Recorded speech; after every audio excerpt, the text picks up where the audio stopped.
Welcome back to Joe Stunner Boxing. Peter McGrail wins a majority decision over Ionut Baluta, the Romanian who I think he was based in Watford at one point, but now he's over in Marbella. Sort of fringe European level fighter, 31 years of age, orthodox fighter, tough guy. Came into this fight with 17 wins, only 3 KOs, but he had 6 defeats and now 7 defeats. He's never been stopped. He's a very tough operator. He's got a draw on his record as well against Dennis McCann, and then he lost the rematch by unanimous decision. But McCann, of course, we know about failing PD tests, testosterone tests, and but he has got good wins. Baluta over British domestic level fighters, Brad Foster.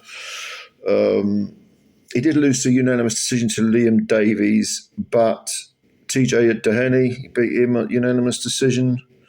Won a split over Andrew Kane, who at the time was undefeated. Lost to Michael Conlon when he was undefeated. You know, he's win one, lose one against very good domestic level, or say Irish level, domestic Irish level and domestic UK level boxers. So he's no one's mug. He's a hard night's work for anyone. And against Peter McGrail, he was facing someone who came in with an 11-1 record. Now McGrail, he's now got 12 wins, 6 KOs. He's got some good wins. He's beaten. He was last seen beating, but winning a unanimous decision over Reese Edwards, who was undefeated in 16. He's also stopped Brad Foster, we mentioned a moment ago. Stopped him in 2 rounds. That was a pretty good win. Mark Leach, appointed him, but he does have a loss on his record, and that loss is by stoppage to Jericho Quinn, an American fighter, and he was winning this fight. He'd knocked Quinn over, and then he walked onto an almighty punch and got done in the 5th round. I mean, knocked flat with one punch, essentially. Now, this fight, you know, the commentators were saying they thought McGrail won this fight at a canter. And I think he did win it. I'm not sure about the 95-95. I think it was Bob Williams scored it 95-95. I didn't have that, no. I think 96-94 would be pushing it. But nevertheless, sometimes you get a guy and they win, or you think they won clearly, but there's just something missing. There's just something not quite there. Now, the rounds were relatively similar. Maybe it was that. But with McGrail, there's a very sort of... They talk about him being a smooth operator, silky skills and all this, but I think he's quite herky-jerky in his aggression. He tends to sort of come forward and sometimes be more aggressive than he needs to be, which, you know, essentially was what happened against Jericho Quinn, because he was, you know, knocked the guy down. He was, you know, hurt him, and then he just got flattened. He just got, you know, dumped on his backside. Now, okay, look, these things can happen. You can get tagged and you get knocked out with one punch. We saw it recently with Hooney completely outboxing Fabio Wardy and then getting flattened with one punch.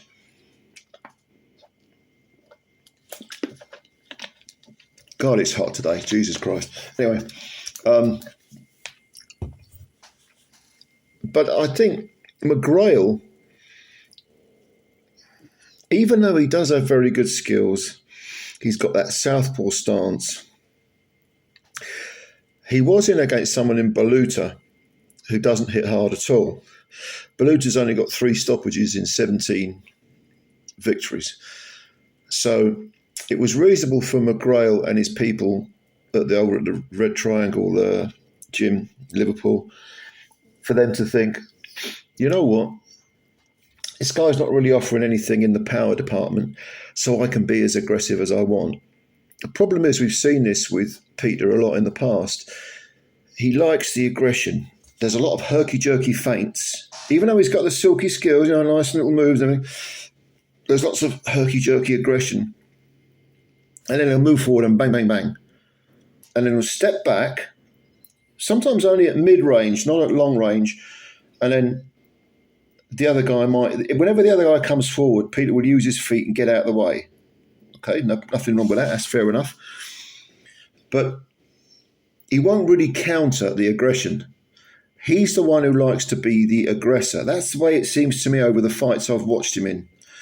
And I must have seen 7, 8 of his fights, maybe. He likes to be the aggressor, and he doesn't strike me as being like a natural counterpuncher. And when I think of silky skills, that boxer, that sort of sexy rhythm boxing, I think of counterpunching. I think McGrail much prefers to be the front-footed fighter. Now, that's not to say he can't counterpunch. Of course he can, but it's usually with singles. And when he's got a guy coming straight at him, and these were probably the rounds that were given to Baluta in this fight, he does seem to, I don't say he switches off, but he tends to use his feet more rather than trying to thread punches through the opponent's aggression. He doesn't seem that comfortable in being in the pocket or up close and personal. He likes to be the one dictating. Well, of course, you can say any fighter likes to be the one dictating. But what I mean is he doesn't really shut down the opponent's aggression. Rather, he tends to sort of reset, move back, reset, and then go again, And Baluta was having little pockets of success where he was, leaping his way in, jabbing his way in at times. But when he got in close, McGrail, the feet would suddenly move him out of the way. He'd do a little semicircle, he'd be out of the way, and he'd reset. And even though Baluta had these very brief little moments of success, there's just something, I can't quite put my finger on it, but there was just something about McGrail that seems to be missing. And it sounds like I'm being churlish, because he did, for most of the fight, he did box very, very well. But I just get the feeling with someone who has a lot more power than a guy with 3 KOs and 17 wins, he could be found wanting again, especially if that guy combines his power with, considerable pressure. Because I don't think McGrail is the type of fighter who likes standing and having a row with someone. He likes to be the guy who's coming forward, the front foot fighter, or he moves out of the way. He doesn't like a sort of, they call him a silky skills fighter, but he doesn't seem to me to like he doesn't seem to like a chess match. He doesn't seem to like a bit of give and take. He doesn't seem to like a bit of sort of mental to-in and fro-in. He seems to be the guy that has to be, okay, things have to go a certain way. And if they don't, I'm not going to throw punches, I'm just going to get out of the way. There's no adapting. It is a kind of, I said this in my preview about the Galalia fight. With Galal, there was a sort of rinse and repeat rhythm or method to what Peter McGrail does, and it's the same as what Peter McGrail does. He does what you kind of expect him to do, but we know Baluta's tough. And McGrail himself doesn't have a massive punch. But I just feel that someone with more power and more aggression than Baluta, who, by the way, was looking to counter at times, did it with probably mixed results, to put it mildly. But I just feel that someone with a crafty ring IQ wouldn't have to go looking for McGrail. McGrail would be right in front of them. And they could punch between his clusters, and do what Jericho Quinn did, which was to time him for one big wallop. You can say that's there's always the danger of that happening to any fighter. But I don't see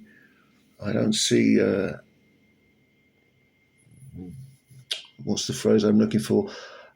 I don't see a really high ring IQ when it comes to how the aggression is applied. And it sounds like I'm being really negative on McGrail. I don't really want to sound like that, because he's beaten good men. Like I said, he's beaten good men. People like Mark Leach, Foster, Brad Foster, Reese Edwards, they're good fighters. Baluta's a good fighter. But when they're talking about McGrail being possibly a world level fighter, I'm not seeing it. I'm really not seeing it. I can't quite put my finger on exactly why, but there is some piece of the jigsaw missing. You know what I mean? All right. Anyway, you may agree with me, you may not agree with me. Please leave your comments below and I'll give them a read. But yeah, am I right or am I wrong? You tell me. You tell me what you think. But don't just say yes you're right or yes you're wrong. Tell me why you agree or disagree. What am I missing? Maybe the guy is going to go on and become a world level fighter. I don't know, but you let me know what you think. Comments below, and yeah, thanks for watching the video. Please subscribe to the channel if you do, and if you did enjoy the video, please hit the like button. Thank you very much. Thank you very much, ladies and gentlemen. We shall meet again. Bye for now.